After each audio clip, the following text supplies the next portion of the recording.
First of all, I hope that this video reaches everyone that it needs to, which unfortunately almost everyone needs this, and I don't have the reach, but Jesus does. Amen.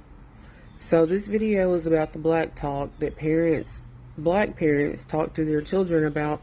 It's basically how to move as a black person and be safe.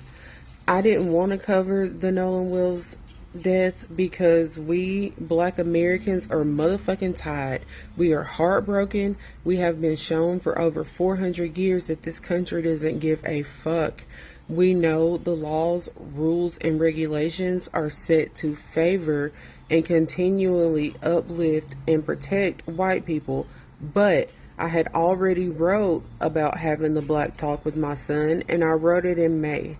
I've been disgusted about the young black kids who have been killed and were hung, and the damn police say it's suicide, but we as black Americans would never choose that method.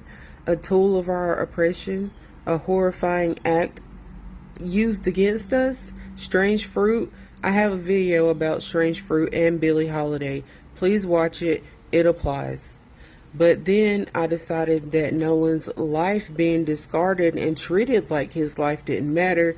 I want the people who didn't understand what and why black parents have to do this, exactly why. And unfortunately, Nolan's case is an unfortunate teachable moment for many reasons. And maybe if you're not black or a minority, maybe you'll have a talk with your kids about how to be an ally in action in life and help them to understand why this is life-saving and beyond important. 18-year-old Nolan's body was found along the shoreline of Horn Island on July 6. Local officials said it appeared to be an accidental drowning and no foul play was suspected. Sure, Jan. Attorney Ben Crump, who is representing the family, said Will's parents requested an independent autopsy be performed because the shit ain't adding up.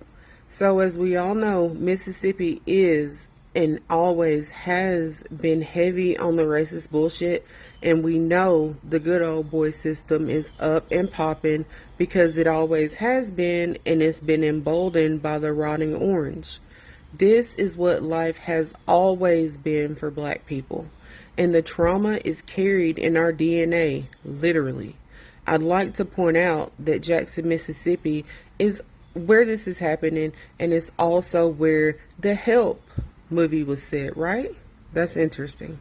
So when I first saw the case and the pictures of Nolan being the only black man in the group, I immediately thought that his friends had something to do with it, because again, this is not black Americans' first fucking rodeo with this shit.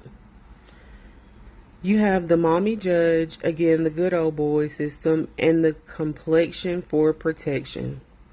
How come his friends aren't being investigated to the fullest? You know why. We all do. So a few months ago, I was with some of the people I love the most, talking while randomly taking a couple of shots of whiskey when I don't think I've drank in close to 20 years. But I was chilling and in a safe space, and I don't remember how or why the topic of me having the black talk that black Americans have always had to do with my son. I thought this was a well-known thing, so I didn't expect the shock or the response that came from my loved ones. They were shocked and thought that maybe I shouldn't have had this type of talk with my beautiful, smart, emotionally intelligent blessing of a son, because it could stifle him. That's ignorant. This is America. My son has the same birthday as Trayvon Martin, who is another young black male minding his black ass business, killed by a white Hispanic piece of shit, George Zimmerman. Zimmerman was acquitted, no punishment for ending this promising, smart, young king's life. He was taken too soon on February 26, 2012. Back to the topic at hand. For better or worse, the conversation continued while continuing to get hotter and more contentious, probably, allegedly, honestly, because of me. But part of my frustration was because I was trying to explain that they could never understand my experience of being a black American, a black woman, a black mother. They couldn't understand living and being socialized as a black person. And you wouldn't think anyone would question it. But again, these people weren't black. But like most of the other minority groups, the black Americans walked so we all could run. And you are welcome. Now please get with the program and act right. And I don't think that we've been given our just due for this, but this is an example of how black people have always tried to do everything we could to overcome the oppression and the dehumanization. Despite facing overwhelming state-sponsored terrorism, black Americans never passively accepted the oppression. I know all of the atrocities done to black Americans in every era, and everyone who calls themselves an American or lives in this country should know this is America's history.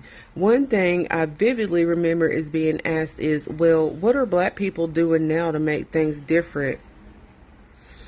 Then my memory goes out again. I can't even lie. I was shocked, disgusted, but unfortunately not surprised, just sad, which made me angry, which means I was knucking and bucking and ready to fight for real. Context clues of the question I was asked tell me I must have been talking about all of the eras of terror that black Americans have been through, or how these racists and the ugly, insecure spirit of racism are still very much alive, and the dismantling of Section 2 of the Voting Rights Act shows this. Again, despite facing overwhelming state-sponsored terror, black Americans never passively accepted oppression.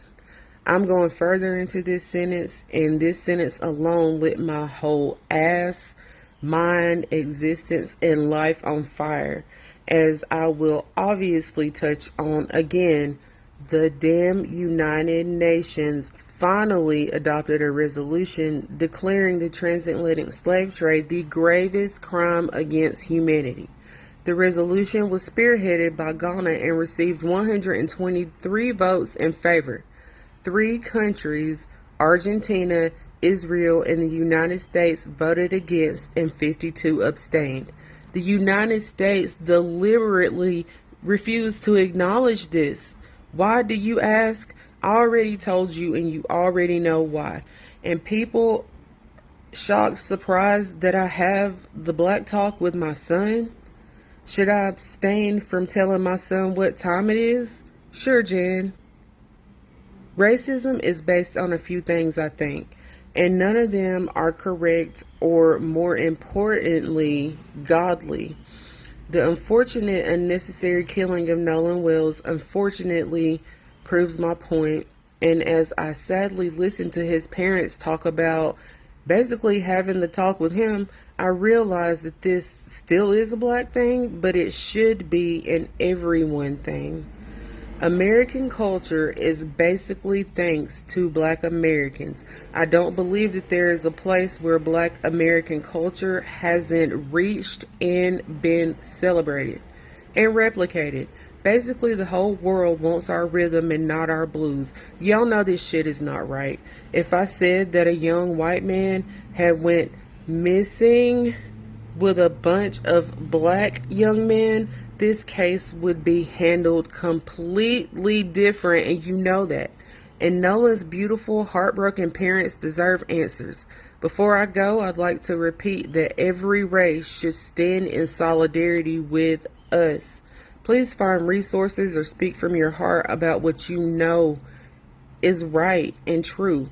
Teach your children to be an ally by speaking with them and showing them with your actions. I'd like to thank black media and other black professionals for doing what we've always done, which is supporting each other as we try to get justice.